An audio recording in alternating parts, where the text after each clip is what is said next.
Hello friends, कैसे हो आप सभी। उम्मीद कर रहा हूँ आप सभी अच्छे होंगे। पॉलिटी की सीरीज चल रही है। पॉलिटी और ज्योग्राफी पे विशेषकर मैं वीडियो बना रहा हूँ। उधर हिस्ट्री की एनसीईआरटी चल रही है। आप वीडियो देखते होंगे, आपको अच्छा लगता होगा। मैं कोशिश कर रहा हूँ हर दिन, प्रत्येक दिन या एक दिन के गैप पे आपको वीडियो प्रोवाइड करूँ। इसमें आपको ज्योग्राफी की मैपिंग मिल जाएगी और यहाँ पे जो पॉलिटी चल रही है उसकी मिल जाएगा। पॉलिटी में अभी मैं आपको मूल कर्तव्य तक पढ़ा चुका हूँ। मूल कर्तव्य का वीडियो आपको मिल गया होगा। बहुत ही बेहतरीन तरीके से बड़ी मेहनत हो रही है, वीडियो देख लिए होंगे आप। इसके बाद मैं आज शुरुआत करता हूँ संवैधानिक और असंवैधानिक संगठनों की, कि भारतीय संविधान में कौन कौन से संगठनों, कौन कौन से निकायों की गठन की गई है, इनकी बात करेंगे। और कौन से गैर संवैधानिक है और कौन से संवैधानिक है। जैसे संवैधानिक में निर्वाचन आयोग हो गया, लोक सेवा आयोग हो गया, ये सब संवैधानिक है जिसकी संविधान में चर्चा की गई है। इनके अलावा गैर संवैधानिक में सबसे अच्छा उदाहरण आप देख सकते हो नीति आयोग। नीति आयोग या पुराना वाला योजना आयोग, योजना आयोग और अब नीति आयोग जो बना है उसकी बातें करेंगे। लेकिन फिलहाल अभी आज का जो टॉपिक है निर्वाचन आयोग। निर्वाचन आयोग भारतीय संविधान में भाग 15 में आर्टिकल 334 से 324 से 329 तक लिखा गया है। वीडियो के लास्ट में एक एक आर्टिकल को बता दूंगा कि इस आर्टिकल में अक्षरता क्या लिखा गया है, उसकी बातें लास्ट में हो जाएंगी। शुरुआत यहाँ से करते हैं। जो निर्वाचन आयोग है यह एक अर्ध न्यायिक संगठन है, अर्ध न्यायिक आयोग है, अर्ध न्यायिक निकाय है। यहाँ पे लिखा हो देखो, अर्ध न्यायिक निकाय है और यह स्वतंत्र और निष्पक्ष चुनाव करने के लिए उत्तरदायी है। स्वतंत्र और निष्पक्ष चुनाव, यह अस्थायी और स्वतंत्र निकाय है, किसी पे डिपेंडेंस नहीं है। ठीक है, ये अर्ध निकाय, अर्ध न्यायिक है। अर्ध न्यायिक का मतलब होता है कुछ मामलों में ये एक न्यायालय की तरह कार्य करता है। ये आयोग एक न्यायालय की तरह कार्य करता है। कुछ मामलों में भी कार्य में देखेंगे, डिसाइड करेंगे। जैसे मतदान के समय में जो चुनाव संहिता लाया जाता है उनके संबंध में ये एक न्यायालय की तरह कार्य करता है, इसमें न्यायालय बन जाता है। ठीक है, स्वतंत्र और निष्पक्ष चुनाव करने की जिम्मेदारी है। ध्यान रखिएगा, राज्य में होने वाले पंचायत के चुनाव या राज्य वाले चुनाव जो हैं इस चुनाव आयोग के अंतर्गत नहीं आएंगे, निर्वाचन आयोग के अंतर्गत नहीं आते, इसको ध्यान रखिएगा। आर्टिकल 324 में इसकी विस्तार से चर्चा की गई है। निर्वाचन आयोग संसद, राज्य विधानमंडल, राष्ट्रपति, उपराष्ट्रपति के पदों के निर्वाचन चुनाव का संचालन करेगी। निर्वाचन आयोग इनका चुनाव कराएगी। राष्ट्रपति हुए, संसद के सारे चुनाव हुए ना, राज्य विधानमंडल के चुनाव हुए, इनके लिए एक निर्वाचन आयोग होगा। राज्य विधानमंडल का देखिए, निर्वाचन आयोग में राज्य निर्वाचन आयोग और केंद्र निर्वाचन आयोग में डिवाइड कर रहा हूं मैं। ठीक है, मुख्य निर्वाचन आयोग, इसका जो ये आयोग है ये बहुसदस्यीय निकाय है। बहुसदस्यीय निकाय है, इसमें एक सदस्य ज्यादा हुआ करते थे। मुझे याद है 1990 तक ये एक सदस्यीय निकाय था, लेकिन 1990 के बाद इसमें बदलाव किया गया, इसे बहुसदस्यीय बनाया गया। मुख्य निर्वाचन आयुक्त और अन्य निर्वाचन आयुक्तों से मिलकर बना होता है। मुख्य निर्वाचन आयुक्त को चीफ इलेक्शन कमीशन कहते हैं, लिख दे रहा हूं, chief election commission, election commission. ठीक है, चीफ इलेक्शन कमीशन को CEC नाम से हम लिखेंगे, CEC। ठीक है, वर्तमान में जो चीफ इलेक्शन कमीशन है उनका नाम है सुनील अरोड़ा। इनका कार्यकाल 2 दिसंबर 2018 से शुरू हुआ था और अक्टूबर 2021 तक रहेगा। यानी आप अगर अक्टूबर 2021 तक मेरा वीडियो देख रहे हैं तो आपको ये वीडियो उतने दिनों तक वैलिड है। इसके पहले आपको कोई भी अपडेट करने की जरूरत नहीं पड़ेगी। ठीक है, और तब तक आप देख लो, समझ लोगे। अगर अक्टूबर के बाद आप देख रहे हो, अक्टूबर 2021 के बाद देख रहे हो, तो इनके नाम को, नए नाम को ऐड कर लेना और सारी चीजें सेम रहेंगी अगर कोई बदलाव नहीं हुआ तो। राष्ट्रपति CEC की मुख्य निर्वाचन आयोग की सलाह पर ही प्रादेशिक आयुक्तों को, यानी राज्यों के आयुक्तों को नियुक्त करेगा और केवल इन्हीं की सलाह पर उनको हटाया जा सकता है। ठीक है, राष्ट्रपति नियुक्त करता है। कौन नियुक्त कर रहा है? राष्ट्रपति नियुक्त करता है। लेकिन अगर मैं कहूं कि इनके जो नियुक्त राष्ट्रपति कर रहा है, लेकिन ये प्रसाद पर्यंत नहीं है। प्रसाद पर्यंत क्या होता है कि राष्ट्रपति जब चाहे उनको हटा सकता है, ऐसा नहीं कर सकता। जैसे राज्यपाल जो होता है राष्ट्रपति के प्रसाद पर्यंत कार्य करता है, प्रसाद पर्यंत होता है, उनको हटाने की कोई प्रक्रिया नहीं है। लेकिन इनका ये प्रसाद पर्यंत नहीं, इनको हटाने का एक प्रोसेस होता है। यहाँ पे लिखा हूँ कार्य, इनको हटाने की जो प्रक्रिया है वो सुप्रीम कोर्ट के न्यायाधीश की हटाने की प्रक्रिया के समान है। उनके तरह इनमें महाभियोग चलाना पड़ेगा, महाभियोग चलाना पड़ेगा। अब ये महाभियोग क्या होता है, इसके लिए आप वेट करिए, जब मैं आपको सुप्रीम कोर्ट पढ़ाऊंगा या आपको राष्ट्रपति पढ़ाऊंगा तो महाभियोग की बात वहाँ पे विस्तार से चर्चा करेंगे। यहाँ पे ज़्यादा लंबा वीडियो नहीं कर रहा हूँ, ठीक है। इसको सिर्फ अभी छोड़िए, बहुत अच्छे से वहाँ पर चर्चा करेंगे, ठीक है। इनका जो कार्यकाल होता है 6 वर्ष या 65 वर्ष तक होता है। इनका कार्यकाल 6 वर्ष या 65 वर्ष तक होता है। इसके बारे में आप जानते होंगे या याद कर लीजिए, बहुत सीधे प्रश्न आते हैं, ठीक है। हटाने की प्रक्रिया बता दिया। नियुक्ति के बाद वेतन और भत्ते में कोई अलाभकारी परिवर्तन नहीं किया जा सकता, अलाभकारी परिवर्तन नहीं किया जा सकता, ध्यान रखिएगा। और ध्यान रखिएगा, जो मतदान निर्वाचन आयोग किसी भी व्यक्ति को मतदान करने का अधिकार, जो मिनिमम एज होती है वो कितनी है, वर्तमान में 21 साल है, 21 वर्ष है।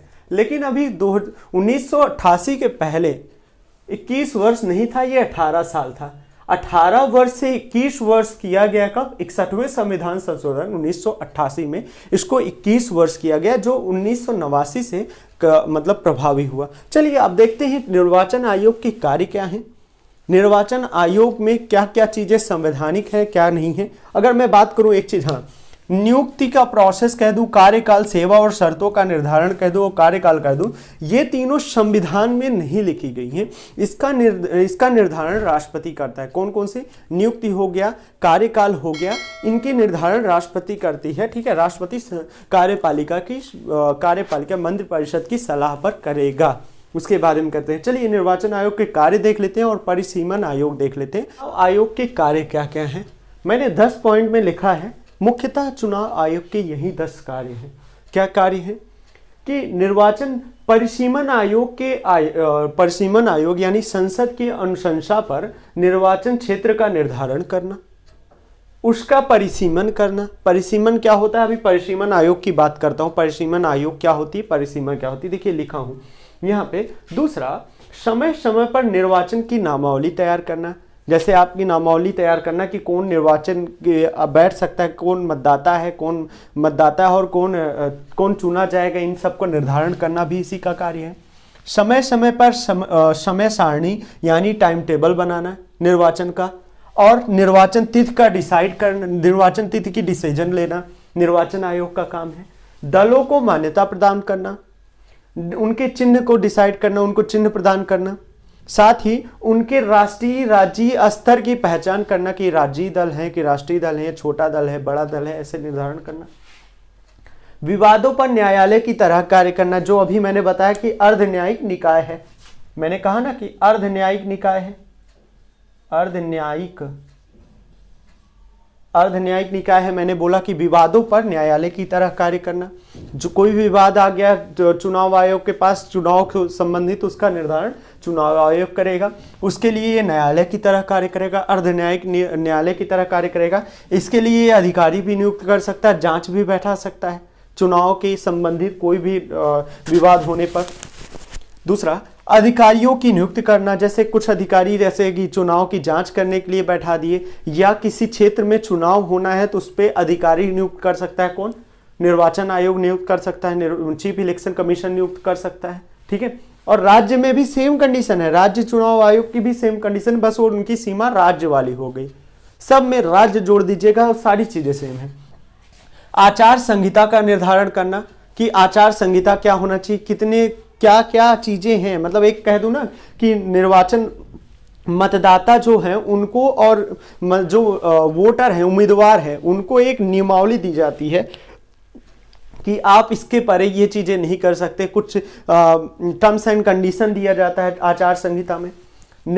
आचार संहिता कैसे लागू होता है, चुनाव तिथि के घोषणा के साथ ही आचार संहिता लागू हो जाता है। एक बार आईएएस में पूछा गया क्वेश्चन है, आईएएस में या पीसीएस में पूछा गया प्रश्न है, बहुत इंपॉर्टेंट है। मैं भी जब इसको पहली बार देखा तो मेरा दिमाग झल्ला गया था इस सवाल को लेके। तो ये आप जब भी न्यूज़पेपर पढ़िए, कोई भी न्यूज़पेपर पढ़ेंगे तो आपको ये चीज़ मिल जाएगा कि चुनाव की तिथि घोषणा के साथ साथ आचार संहिता भी लागू हो गया है, आचार संहिता भी लागू हो जाता है। ठीक है, निहरता संबंधी राष्ट्रपति को सलाह देना कि किसी निहरता गलत लिखा हूं, निहरता संबंधी राष्ट्रपति को सलाह देना कि सांसद की निहरता हो गई, सांसद की निहरता केंद्र वाली जो निर्वाचन आयोग हो गया, राज्य निर्वाचन आयोग, एमएलए की निहरता क्या होनी चाहिए, क्या क्या उनकी योग्यता होनी चाहिए, इसके बारे में ये राष्ट्रपति को सलाह देगा, उधर राज्यपाल को सलाह देगा वो। ठीक है, निर्वाचन रद्द करने का अधिकार भी इसी के पास है कि निर्वाचन रद्द किया जा सकता। हाल ही में 2019 के चुनाव में आपने लोकसभा चुनाव में बहुत सारी चीजों को देखा होगा, चुनाव आयोग ने अपनी असल पावर का यूज किया और बड़ा चर्चा हो रही थी कि चुनाव आयोग के पास और शक्तियां होनी चाहिए, चुनाव आयोग के पास शक्तियां और होनी चाहिए और कठोर निर्णय लेने का अधिकार होना चाहिए। ये सारी चर्चाएं होती रहती हैं। आप अगर राष्ट्रसभा टीवी के शोज देखोगे तो आपको बड़ा अच्छा रिलेटेड हो जाएगा, चीज़ें बहुत अच्छी रिलेट होगी। बाकी मैं भी कोशिश करूंगा आपको ये सब प्रोवाइड करने की।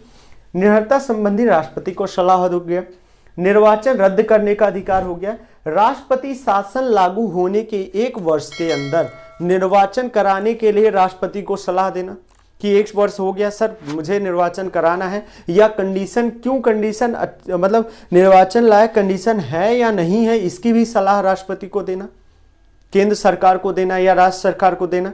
ठीक है, यहाँ इस मामले में तो केंद्र सरकार को ही देना है। ये सारे काम मुख्य काम किसके हो गए, ये निर्वाचन आयोग के हो गए कि आचार संहिता भी लागू करता है, तिथि निर्धारण भी करता है, तिथि निर्धारण के साथ आचार संहिता लागू हो गया, अधिकारियों को नियुक्त करता है, चुनाव की प्रक्रिया के लिए भी और चुनाव की जांच के लिए भी अधिकारियों की नियुक्ति कर सकता है, अर्ध न्यायिक निकाय की तरह कार्य करेगा। ठीक है, निर्वाचन और राष्ट्रपति को सलाह भी देगा, सलाह बाध्यकारी है या वो है, सलाह है। ठीक है, यहाँ पे ठीक। अब चलिए परिसीमन आयोग की बात कर लेते हैं। आपके बड़े सवाल हो सकते हैं या आप वहां तक पहुंचे हैं या नहीं, आप पूछ सकते हो कि परिसीमन आयोग क्या है। परिसीमन आयोग किसी राज्य की या किस देश की, अगर परिसीमन आयोग की बात करूं, केंद्र वाला और राज्य वाला दोनों अलग ही हैं। परिसीमन आयोग सीमा निर्धारण करता है, मतदाता सीमा निर्धारण करता है, कितनी क्षेत्र का निर्धारण करता है। इसकी नियुक्ति प्रेसिडेंट करता है, प्रेसिडेंट यानी राष्ट्रपति करेगा। हाल ही की जनगणना के अनुरूप पुनः सीमा निर्धारण करने का काम परिसीमन आयोग का है। ठीक है, सीमाओं का निर्धारण कर प्रतिनिधित्व को स्थिर करना इसका काम है, परिसीमन आयोग का काम है। परिसीमन आयोग इसी के अंदर एक छोटा सा आयोग समझ लीजिए है परिसीमन आयोग, जिसको राष्ट्रपति डिसाइड करता है, राष्ट्रपति मंजूरी देगा। ठीक है, ये क्षेत्र को डिसाइड करेगा। मान लीजिए जैसे अभी ये क्षेत्र है, जनसंख्या के हिसाब से होता है। मान लीजिए इसकी जनसंख्या ज्यादा हो गई या इसकी कम हो गई, तो इसके हिसाब से यहाँ पे परिसीमन आयोग उनके क्षेत्रफल को विस्तार या कम या ज्यादा करने की सुझाव देगा, सलाह देगा। अब इसको माने या ना माने केंद्र सरकार, ये अलग बात है। ठीक है, सीमाओं के निर्धारण में निर्धारण कर प्रतिनिधित्व को स्थिर करना इसका काम है। SC/ST यानी अनुसूचित जाति और जनजाति के, अनुसूचित जाति और जनजाति की सीटों का निर्धारण क्षेत्र की जनगणना के अनुसार होगा, जिसका निर्धारण परिसीमन आयोग एक सिफारिश करेगा केंद्र सरकार को। अभी तक 4 बार परिसीमन आयोग का गठन किया गया है। कब 1952 में, 1963 में, 1973 में और 2002 में। सबसे लेटेस्ट 2002 है, सबसे लेटेस्ट 2002 है। 2002 को कुलदीप सिंह की अध्यक्षता में परिसीमन आयोग की गठन किया गया था, जिसको मानने के लिए केंद्र सरकार बड़े नानुकुर कर रही थी। 2002 के बाद उन्होंने 2007 में अपनी संस्तुति दी, अपनी रिपोर्ट प्रस्तुत किया, लेकिन मानने में केंद्र सरकार इसको नानुकुर कर रही थी। आखिरकार 4 जनवरी 2008 को गवर्नमेंट ऑफ इंडिया ने इसको स्वीकार किया और 19 फरवरी 2008 को प्रेसिडेंट ने यानी भारत के राष्ट्रपति ने इसकी मंजूरी दे दी। चलिए अब लास्ट में इसकी चर्चा कर लेते हैं। भाग 15 में आर्टिकल 324 से 329 में क्या क्या लिखा गया, इसकी बातें मैं एक आपको दिखा देता हूं कि क्या है। बाकी आपको वीडियो तो अच्छा लगा ही होगा, इतना तो मैं उम्मीद ही कर रहा हूँ। वीडियो अच्छा लगा है तो लोगों के साथ शेयर करिए, कम से कम 10 से 15 लोगों को आप शेयर करिए। देखिए काम क्या है कि मैं वीडियो बना रहा हूँ, आप शेयर करो। मैं अपने काम को कर रहा हूँ, आपका भी कुछ फर्ज बनता है। अगर आपको अच्छा लग रहा है, आपको फ्री में क्लास दे रहा हूँ, लोगों तक पहुँचाने का भी आपका एक कर्तव्य बनता है, आपका एक फंडामेंटल राइट बनता है इस फ्यूचर विथ आशुतोष चैनल को फैलाने के लिए। तो उम्मीद कर रहा हूँ आप साथ जुड़े होंगे, सब चीज़ें समझ में आती हैं। बाकी अगर कुछ चीज़ें अगर आपको प्रॉब्लम हो रही तो टेलीग्राम चैनल पे फ्यूचर विथ आशुतोष पे फॉलो करिए, वहाँ पे आप अपने प्रश्न भी पूछ सकते हो मुझसे, और मैं आपको PDF फाइल भी प्रोवाइड करता हूँ। जैसे इसकी PDF आपको मिल जाएगी, जैसे वीडियो अपलोड होगा 2-3 घंटे के अंदर मैं PDF अपलोड कर देता हूँ, ठीक है। बाकी कमेंट करिएगा, बताइएगा कुछ छूटा तो नहीं है फिलहाल, और जो भी होगा बाकी ये देख लीजिए आप आर्टिकल 15 भाग 15 में 324 से 329 के बारे में पूरा डिटेल से मैं दे रहा हूँ। चलिए नमस्कार। 324 निर्वाचन के अधिष्ठान, निर्देशन और नियंत्रण का निर्वाचन आयोग में निहित होना। 325 धर्म, मूल, वंश, जाति, लिंग के आधार पर किसी व्यक्ति का निर्वाचन नामावली में सम्मिलित किए जाने के लिए अपात्रता का न होना और उसके द्वारा किसी विशेष निर्वाचन नामावली में सम्मिलित किए जाने का दावा न होना। 326 लोकसभा और राज्यसभा की विधानसभाओं के लिए निर्वाचनों का वयस्क मताधिकार के आधार पर होना। 327 विधानमंडल के लिए निर्वाचन से संबंधित उपबंध करने की संसद की शक्ति। 328 किसी राज्य के विधानमंडल के लिए निर्वाचनों के संबंध में उपबंध करने की उस विधानमंडल की शक्ति। 329 निर्वाचन संबंधी मामलों में न्यायालय की हस्तक्षेप का वर्जन।